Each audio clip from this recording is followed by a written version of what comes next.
Welcome to Deadly Nightshade, where we talk about chilling tales of terror. I'm your host, Belladonna. Now let's get started on this chilling adventure. Tonight's story comes from Moncton, New Brunswick. It's called Rebecca's Grave.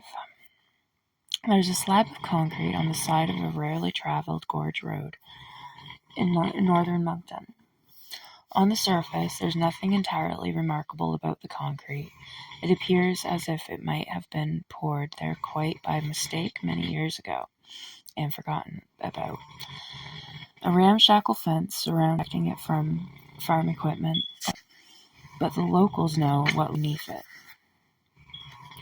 Perhaps the only reason the story isn't well known outside of New Brunswick is because they'd rather keep the truth as deeply buried as the bones below the concrete at the side of the road. In 1876, a farm girl named Rebecca Lutz was 16 years old.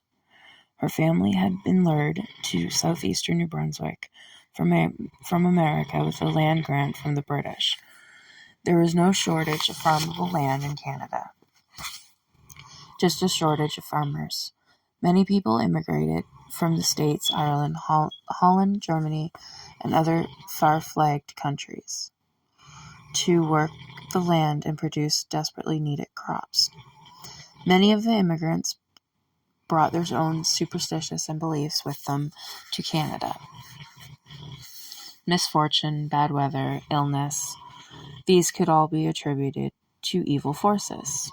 But the summer of 1876 had been especially dry, providing little food in the fields and leaving Moncton susceptible to flash fires.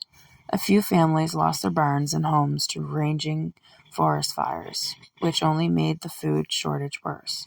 As fall turned to winter, a new problem arose. In the morning to find their livestock had disappeared overnight. The community was desperate to find something, or rather, someone to blame. Compounding the situation were reports of bizarre lights floating along the roads after dusk, and rumors of demonic rituals being practiced deep in the woods. The townsfolk, at their wits' end, agreed that there must be a witch among them.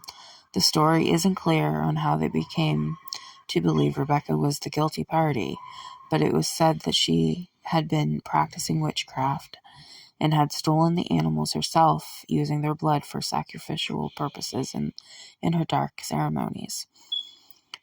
She was tried, found guilty, and sentenced to death. One heartbreaking version of the tale claims that Rebecca was hung from a tree on her own property as her family was forced to watch. Her body was then cut down and buried at the base of the tree, but the townfolk feared a dead witch almost as much as a live one, so they took extreme precautions with the burial. First, her body wasn't placed face up as a customary, but face down. This was to prevent the witch from digging her way back up to the surface, should she return from the dead. Instead, she'd be digging her way straight down to hell. Secondly, they poured a 4-block concrete casing into the hole to further prevent her from rising from her grave. Despite their best efforts to seal her 6 feet under for eternity, the locals began seeing Rebecca wandering the fields at night, and these reports continue to today. Sometimes Rebecca takes the form of a thick, misty cloud, and other times people see floating orbs of light that are attributed to her. The land around her concrete grave is often unnaturally cold. People have seen their breath on muggy summer days, and car windows have frozen over as vehicles pass her resting spot. Fresh bloodstains often appear on the surface of the concrete grave, only to fade away moments later. There's an old abandoned church across the street, and Rebecca has been spotted peering down at the village from an upper window. But she hasn't always been spotted alone. Many have seen a black cat sitting on the concrete, both during the day and at night. But when approached, the cat suddenly disappears. Some people believe the phantom feline is waiting for the day when Rebecca returns to this plane permanently. The concrete grave remains on the side of Gorge Road to this day. Visiting it after midnight has become a rite of passage for local teenagers. It's a story so spine-chillingly compelling that it can't remain a secret for the rest of the country for long.